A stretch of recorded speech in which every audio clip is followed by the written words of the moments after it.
Well, isn't it such a beautiful day to be back with you guys?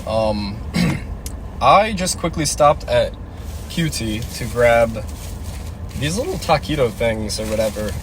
They're pretty fire. They're pretty good. Not bad. I just needed to pick up a quick snack, that's all.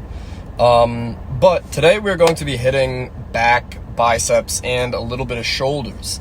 So I went from a little bit of a bulk, which I did last month, and I wanted to increase my bench press by 10 pounds in 2 weeks. My incline bench press by 10 pounds in 2 weeks, which I successfully did. And documented as well. I did 195 on incline bench press for 6. 2 weeks later, actually a little less than 2 weeks later, I did 205 for 6 on incline bench press. Now, I hate shoving food down my face, so we are going to be going into a little bit of a maintenance phase right now where I'm not too concerned about putting on, a bunch of mass or size or anything like that.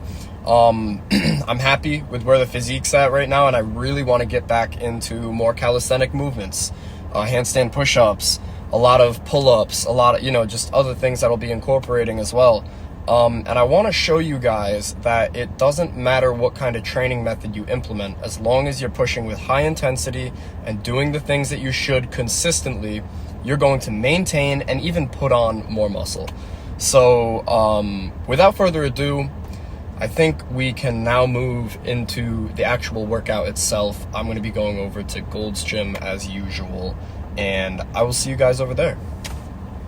So moving into a little warm-up that I like to start off with, which is some cross cable lat pulls, and I figured I would just include this in here because I've always felt it gives me a really good stretch before whatever my first working exercise is, which today is pull-ups. As you can see, when I am pulling up, because these are working sets, I am focused very much so on controlling and squeezing with the pull-ups.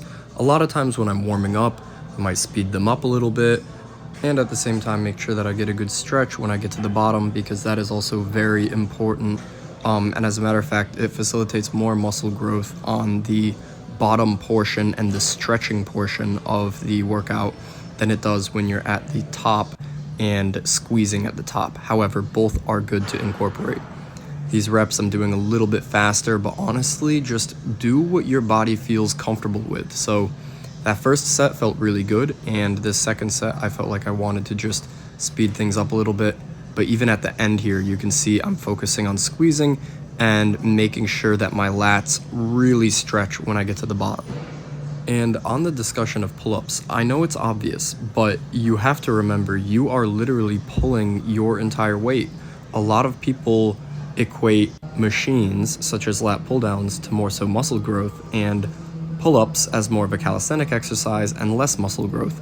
But ultimately, you're pulling your weight to the bar, which if you weigh 160 pounds, think about doing that on a lat pull-down. 160 pounds on a lat pull-down as a, average size individual is not bad weight at all.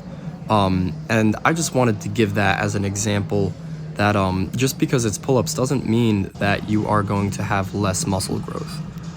I also wanted to throw in dumbbell bent over rows as just a great second exercise. This is good if you're a beginner in the gym. This is good at really any stage for you.